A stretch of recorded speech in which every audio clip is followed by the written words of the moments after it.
Et voilà, on est en direct sur Océan Sea Live avec Marc-Henri, professeur, chercheur à l'Université de Strasbourg, dans la section chimie. Voilà, bonjour Marc. Bonjour Rodolphe. Ouais. Est-ce que c'est moi ou tu as un petit temps un temps de retard Je sais pas, oui, un en- petit temps de retard. C'est pas, l'image est pas terrible. Alors on va... assure-toi d'avoir des fenêtres pas trop ouvertes. Euh, Enfin, d'avoir des fenêtres un peu qui soient ouvertes alors que tu devrais pas qu'elles soient ouvertes. Euh, Bon, là ça a l'air peut-être d'être meilleur. Ouais, c'est meilleur. Alors aujourd'hui, on est encore dans les balbutiements de ce podcast que nous faisons un peu régulièrement. Donc là, c'est pareil, c'est un sujet qui, ma foi, est très très peu, euh, comment dirais-je, traité. Soit à travers un podcast. Je ne vais même pas parler des médias actuels qui n'en parlent jamais, puisqu'il est convenu de dire que l'eau, c'est H2O. Il n'y a même pas de doute par rapport à ça. Et il y a quoi? Il y a 3 4 jours, nous avons vu avec Marc que en fait, l'eau n'était pas H2O, ou pas seulement en tout cas, et que pour trouver du H2O, 3 atomes isolés. T'as vu, Marc, je l'ai bien oui, dit là, hein, j'ai oui, pas dit 3 molécules. Hein. c'est bien, c'est bien. Voilà. Euh, Merci, monsieur le professeur. Oui. Alors, donc on a vu donc au précédent podcast que pour trouver du H2O, eh bien, il fallait aller très loin dans l'espace. Et beaucoup d'entre nous parlons d'H2O, H2O, H2O, mais savons-nous comment a été créée cette formule? Parce que, en tant qu'être humain, on n'arrive pas à voir avec nos yeux le monde infiniment petit des atomes. Alors, le but de ce podcast d'aujourd'hui et le thème que nous allons parler avec Marc, qui est très cultivé sur l'histoire des sciences, en tout cas une grande partie, puis il s'agit de la chimie, il a des connaissances très intéressantes et puis très peu diffusées. Donc nous allons voir avec lui comment c'est créé ou comment c'est propagé et dans quel contexte c'est propagé H2O, voilà la formule donc de 2 hydrogènes et d'un oxygène. Alors Marc, euh, on va commencer par le commencement, hein, c'est déjà la bonne. Oui. Voilà. Est-ce que tu peux déjà nous situer l'époque à laquelle à l'époque, tout simplement, et qui sont les découvreurs de ces atomes? Alors, il faut d'abord resituer, remonter donc à Empédocle et Aristote, qui parlent de l'eau comme un élément. Alors, est-ce que tu peux nous situer, excuse-moi, pour les gens qui Ah vont nous ben, écouter? ça, c'est la philosophie, la civilisation antique grecque, donc à peu près moins 400, moins 500 avant Jésus-Christ. Empédocle, puis ensuite Aristote vont mettre au point cette théorie qu'on appelle la théorie des 4 éléments. Et parmi ces 4 éléments, je pense que tout le monde les connaît, l'air, le feu, la terre. Le Et l'eau? quatrième, c'est l'eau. Ouais. Donc l'eau est un élément, c'est-à-dire que déjà on a introduit cette notion qu'on appelle élément une entité qui est indestructible, c'est-à-dire qu'une entité qui est irréductible et qui ne peut que qu'on ne peut pas décomposer. Donc il faut quand même savoir que ça va quand même durer 2400 ans. Ah C'est-à-dire, oui, quand même, oui, voilà, pendant c'est pas 2400 mal. ans, on Ouais. va traiter l'eau comme un élément, et ça ne viendrait même pas à l'idée aux gens que l'eau puisse être en composé. Hmm. Donc ça, c'est toute la période effectivement de la fin du XVIIIe siècle qui va commencer à mettre en évidence que l'eau ne serait peut-être pas un élément. Donc là, il y a plusieurs choses. Et à cette époque, les gens se préoccupent beaucoup de ce qu'on appelle la nature de la chaleur et de la lumière. sait pas encore très bien ce que c'est. Et il y a une théorie qui est très en vogue à l'époque, qui est la théorie du phlogistique, ou du phlogiston, qui permet d'expliquer la combustion. Dans le cadre de cette théorie, on va s'apercevoir que lorsqu'on chauffe de la matière, il y a de l'énergie qui est absorbée ou qui disparaît. Mmh. Ensuite, la première mention donc de ce qu'on appelle la synthèse de l'eau, qui pourrait montrer que l'eau n'est pas un élément, c'est 1776. Donc, c'est deux chimistes français, donc Pierre-Joseph Macquer et Sigaud de Lafont, qui vont faire une expérience. On vient de découvrir le gaz hydrogène, et on va le faire brûler. Et en faisant brûler ce gaz hydrogène sur une coupelle qui contient en porcelaine, on voit apparaître des gouttes d'eau. Alors Macquer et Lafont ne vont pas prêter trop attention à la chose, parce qu'ils savent qu'il y a de l'eau dans l'air. Ouais. Et donc ils pensent que c'est une simple condensation d'eau de l'air sur la coupelle. Alors évidemment, s'ils avaient réfléchi un petit peu, ils ont vu que c'était pas possible, parce que l'eau apparaissait à l'endroit où la flamme d'hydrogène touchait la coupelle. Donc ça ne pouvait pas être une condensation de la vapeur d'eau. C'était bien une création d'eau à partir d'hydrogène et de quelque chose dans l'air qui réagissait avec l'hydrogène pour faire de l'eau. Ensuite, la deuxième, et on passe plus tard, une fois qu'on a regardé ça, c'est Joseph Priestley, qui est un chimiste britannique, qui en 1781, lui, va s'amuser à utiliser ce qu'on appelle un eudiomètre. Un eudiomètre, c'est un tube de verre scellé dans lequel on peut faire des étincelles. Donc on va mettre de l'hydrogène et de l'air, et puis on va faire passer une étincelle. Et on va constater, Priestley et son collègue, son assistant, donc monsieur, si mes souvenirs sont bons, monsieur Waltire, vont trouver qu'il y a de l'eau qui se dépose à l'intérieur du tube. Alors le tube est fermé hermétiquement, donc c'est forcément de l'eau qui est créée. Mais là aussi, ces deux-là ne vont pas ne vont pas être très surpris, parce que comme tu le sais, l'eau est quelque chose de très banal. Donc, le fait qu'on voit y apparaître de l'eau, soit oui, bon, bah il y a de l'eau, quoi.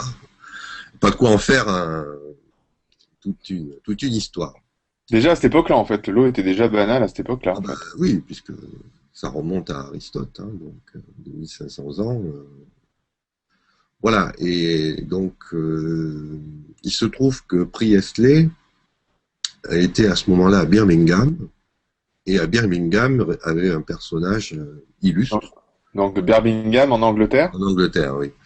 Qui était voisin de Priestley, qui était donc James Watt.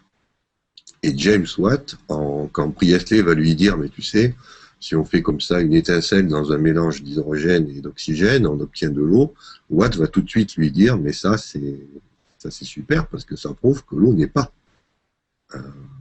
un élément, mais que c'est un composé. Puisque quand tu le fais réagir avec l'air, en présence d'hydrogène, on obtient de l'eau. Donc ça veut dire que c'est quand même du lourd, parce que ça veut dire qu'Aristote s'est trompé. Donc on est sur 2400 ans d'erreur. Le problème qu'il va y avoir, après, ça devient un petit peu confus, puisqu'on est en 1781, et entre 1700 et 1780 et 1783, il va y avoir un imbroglio entre trois personnes, James Watt qui entend parler de l'expérience de Priestley, Cavendish qui lui est un physicien chimiste britannique qui va refaire l'expérience de Priestley et la publier en 1784, et un Français, Antoine de Lavoisier, qui lui va aussi faire cette expérience suite à la visite à Paris de Charles Blagden, qui est un ami de Cavendish. Donc c'est là où, disons, entre 1781 et 1783, on va être sûr que l'eau n'est plus un élément. C'est-à-dire qu'on va mettre à bas la théorie d'Aristote. Ouais. L'eau va devenir un composé. Et un composé fait d'hydrogène et d'oxygène. Alors, il y a des débats, des polémiques Et c'est là où quelque chose que tu connais bien entre en jeu, qui s'appelle l'ego. C'est-à-dire que finalement, qu'est-ce qu'on veut savoir? Qui est le tombeur d'Aristote? C'est un problème, disons, de bataille. Il y a une théorie, on la descend. Il y a quelqu'un qui veut se prendre la gloire d'avoir descendu la théorie d'Aristote son piédestal. Donc ça, c'est sans aucun doute Lavoisier. Parce que c'est le seul qui va dire l'eau est bien un composé d'hydrogène et d'oxygène et qui va nier, ça c'est important, qui va nier l'importance du phlogistique. Il va dire le phlogistique est un fantasme, n'existe pas. Ce qui existe, c'est de l'hydrogène et de l'oxygène. Maintenant, si on veut se placer sur le terrain toujours de l'ego, qui est le premier, quand tu es le premier, forcément, tu as toute la gloire. Là, c'est Cavendish. Il semblerait que Lavoisier ait vraiment travaillé suite à la visite de Bladgen en 1783. Et là, c'est pas très clair, parce que comme en 1776, Macquer avait montré déjà qu'on pouvait faire de l'eau à partir d'hydrogène, il est possible aussi que Lavoisier ait eu connaissance des travaux de Macquer, et que donc, il n'ait pas eu vraiment besoin de l'information que lui donnait Bladgen sur les expériences faites par Cavendish en Angleterre pour faire ses propres expériences de synthèse de l'eau. Donc, quoi qu'il en soit, l'histoire a retenu le nom de Cavendish comme découvreur de la synthèse de l'eau. Et la troisième chose qu'on peut dire, c'est le troisième larron, James Watt. Lui, c'est l'intellectuel de la bande, il n'a fait aucune manip. Par contre, très bon intellectuel, donc il voit tout de suite qu'effectivement l'eau est un composé. Et lui, par contre, il n'est pas académicien, enfin, il n'est pas universitaire, il est industriel. Et donc, il va être un petit peu, comment dirais-je, choqué qu'on ne reconnaisse pas ses idées à leur juste valeur, parce que pour lui, des idées, c'est de l'argent. Donc, si jamais on s'était servi de ces idées pour montrer que l'eau n'était pas un composé, il y avait peut-être de l'argent à tirer, et à ce moment-là, on était en train de le spolier d'un revenu possible suite au fait que c'est vrai que c'est lui qui est le premier, quand il a entendu parler des Priestley de cette synthèse de l'eau, il dit l'eau est forcément un composé, ne peut pas être un élément. Et ça, c'était avant que Lavoisier lui-même ne le fasse. Donc voilà un petit trio Watt, Cavendish et Lavoisier. On est entre 1781 et 1783. Tout se cristallise à ce moment-là. Oui, c'est vraiment le mot. Voilà, et donc ce qu'on peut dire, c'est que le fait que l'eau ne soit pas un élément, il y a trois personnes qui doivent être reconnues pour ça, c'est Watt, Cavendish et Lavoisier. Ok. Donc après, comment c'est officialisé? Est-ce que tu as... Enfin, c'est... Alors, en 1784, on sait donc faire la synthèse de l'eau. C'est-à-dire, on sait que si on réagit l'hydrogène avec l'oxygène, ça fait de l'eau. Par contre, on n'a toujours pas démontré sa décomposition. Parce que l'eau est une molécule qui est très stable, et pour l'expérience, on appelle ça en science la crucis experimentum, c'est pas de synthétiser l'eau. La crucis experimentum, c'est de montrer que l'eau se décompose en hydrogène et en oxygène lorsqu'on fait une action sur l'eau pure. Pour ça, il va falloir avoir ce qu'on appelle une pile. C'est le seul moyen de décomposer l'eau, et cette pile va être inventée par Volta que vers les années 1800. Donc en fait, ce n'est qu'en 1801 que deux Britanniques vont utiliser la pile de Volta pour décomposer électrochimiquement l'eau, faire de l'hydrogène et de l'oxygène à partir d'eau pure entre guillemets, d'eau la plus propre possible, et ensuite reprendre ces gaz, les recombiner pour faire le même volume d'eau liquide. Qu'est-ce que tu appelles par pur? Propre. Et qu'est-ce que tu appelles par propre? C'est-à-dire débarrassé du maximum d'espèces solubles qu'on peut trouver dans l'eau. D'accord. L'eau est un excellent solvant, donc disons la plus pure possible, sachant que la pureté, évidemment, on ne peut pas avoir de l'eau pure dans un récipient, c'est impossible. Parce que forcément... Non, excuse-moi Marc, oui. juste pour une dernière chose, c'est que par rapport à l'eau pure, mais ça, ça sera l'occasion d'en reparler une prochaine fois, je vais pas... on va rester sur notre sujet. Mais disons que maintenant, à te suivre là, c'est en fait l'eau pure, parce que c'est pas possible, parce que tout simplement l'eau est toujours en contact avec Voilà. quelque chose. Dès que l'eau est en contact avec quelque chose, elle prend de la matière, elle dissout, elle attaque, elle corrode, donc on ne peut pas parler d'eau pure au sens. D'accord. Alors, reprenons donc à la pile à 1800 Voilà, et donc 1801, c'est la voilà. date qu'il faut retenir pour que là, plus personne ne peut dire que l'eau est un élément. On sait que l'eau est composée d'hydrogène et d'oxygène. Ouais. Le problème, c'est les proportions. C'est-à-dire, on sait qu'il y a de l'hydrogène et de l'oxygène, dans quelle proportion? Alors, c'est là où ça va encore prendre beaucoup de temps, parce que on a deux façons en science de mesurer, de quantifier les réactions. On peut soit mesurer les masses. Et à ce moment-là, qu'est-ce qu'on voit? On voit que 1 gramme d'hydrogène réagit avec 8 grammes d'oxygène pour donner 9 grammes d'eau. Ça, on utilise des balances. Et les gens qui font ça vont dire, 1 gramme d'hydrogène plus 8 grammes d'oxygène fait 9 grammes d'eau, donc ça veut dire que la formule de l'eau, c'est OH. Puisque par ailleurs, on avait montré qu'on avait des poids atomiques relatifs, on savait que si on prenait 1 gramme pour l'hydrogène, l'oxygène faisait 8 grammes de poids relatifs. Donc, il était évident que la formule de l'eau devait être écrite OH.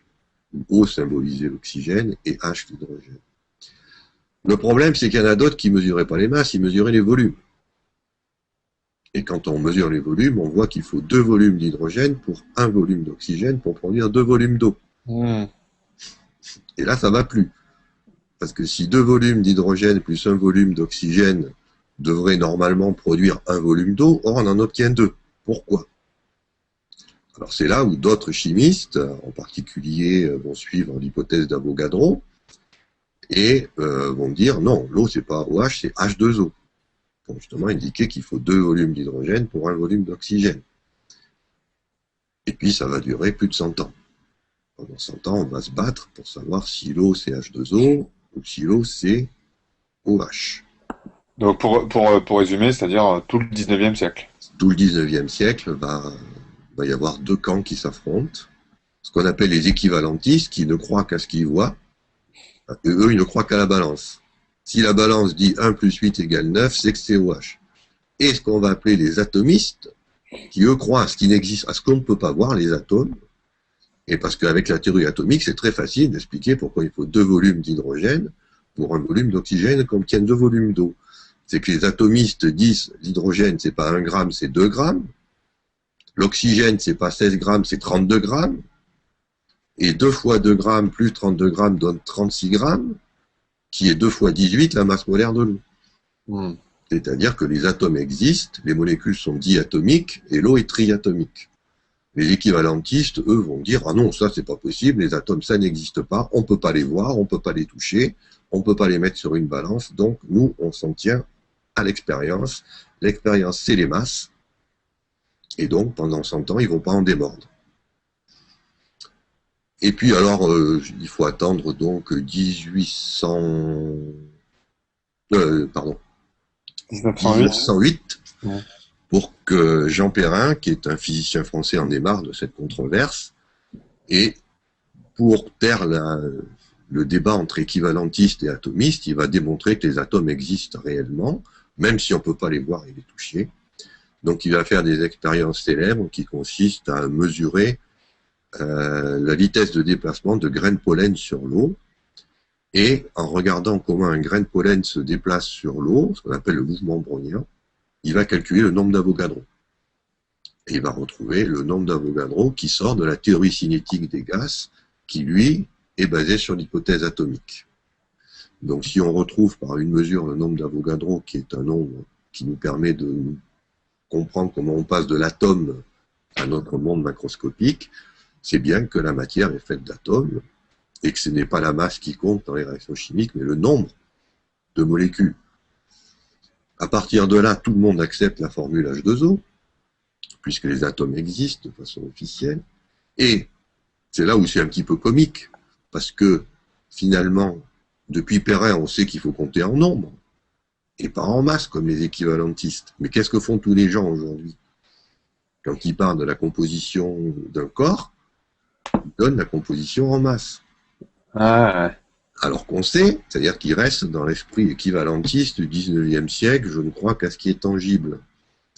Alors qu'on sait que depuis 1908, les atomes existent, que l'eau, c'est donc deux atomes d'hydrogène pour un atome d'oxygène, et que donc on doit toujours parler en nombre. Alors, ce qui est assez, bon, c'est encore une ironie de plus. Ça veut dire que finalement, on utilise H2O, qui est la théorie des atomistes, tout en parlant de l'eau comme le faisaient Les les... équivalentistes.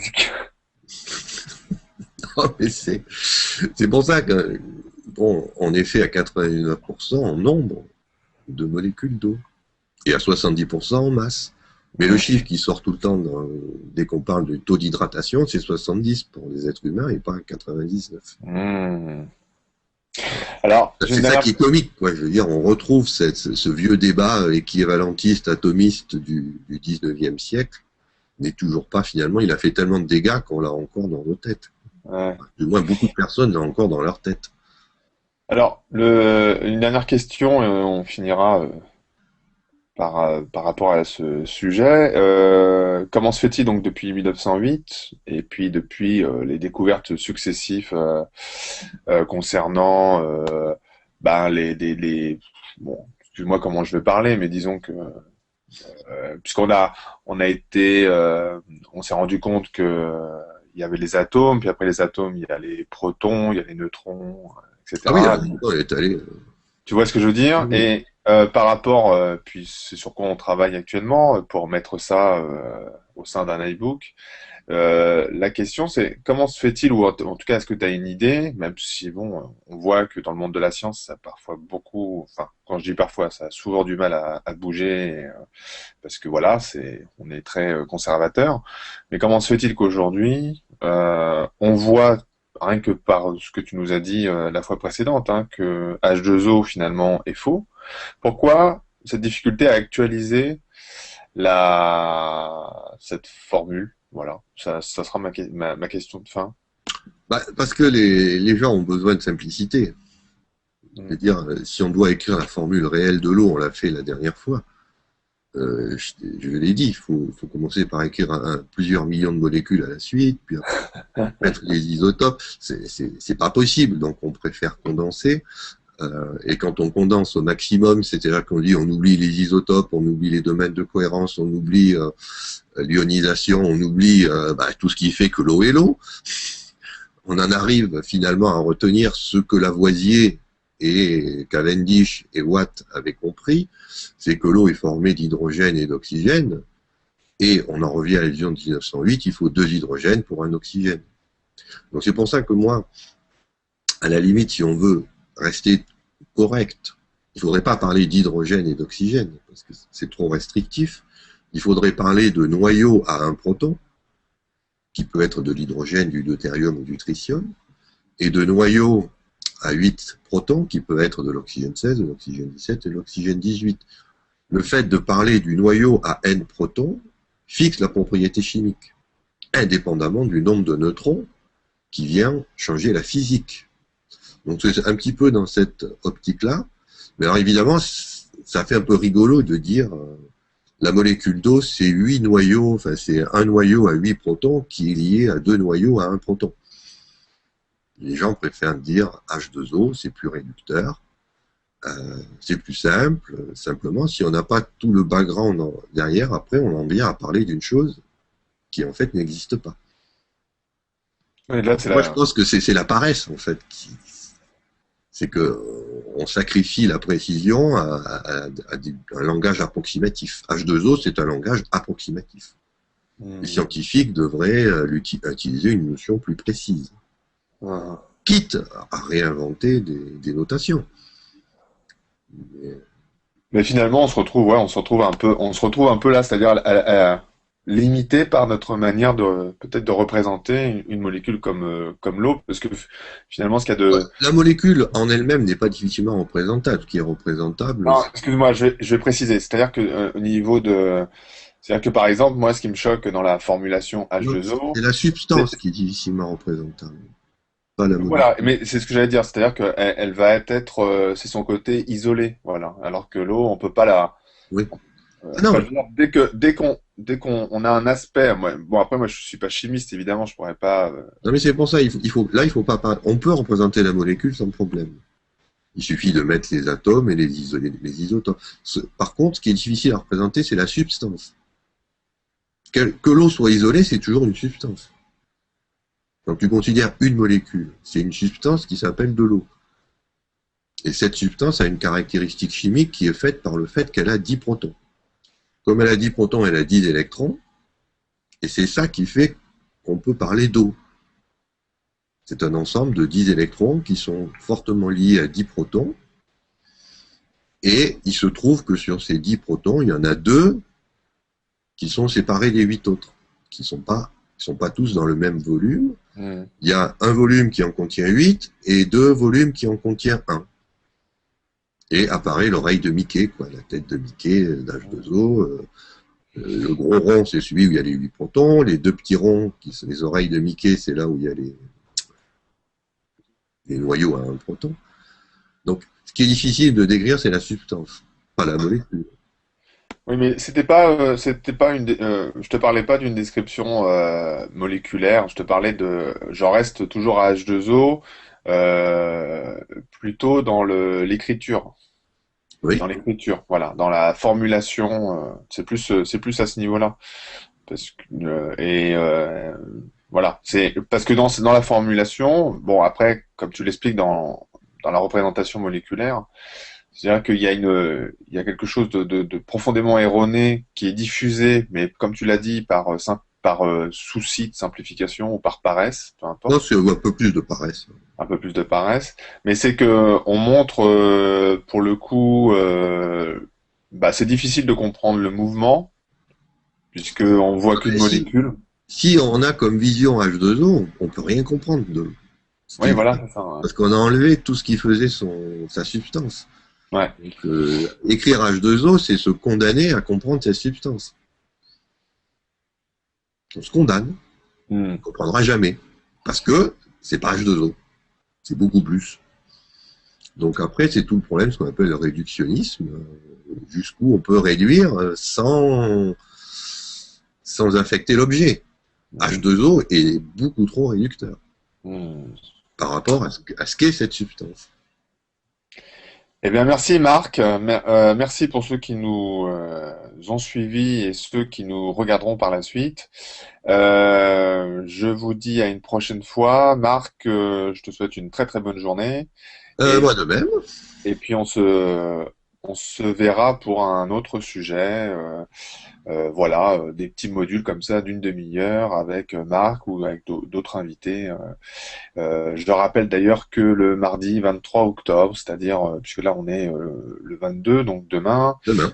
voilà, merci Marc, à 18h, nous avons rendez-vous avec Monsieur Jacques Collin, qui nous parlera évidemment d'eau, peut-être d'une autre manière, d'un peu moins technique comme là aujourd'hui avec Marc, même si Marc ne parle pas tout le temps de l'eau de cette manière-là, mais là c'était pour refaire un historique qui est assez rare sur la genèse de cette formule tant H2O. utilisée autant par les scientifiques d'ailleurs que par le grand public. Hein. C'est vraiment d'ailleurs une des rares formules qui est utilisée par le grand public, alors qu'on n'est quand même pas des chimistes en puissance. Hein. La Ouais, chimie, ouais. c'est quand même pas le truc qu'on apprécie le plus. Hein. Désolé Marc, mais c'est quand même. Non, non, mais oui, tu as tout à fait raison.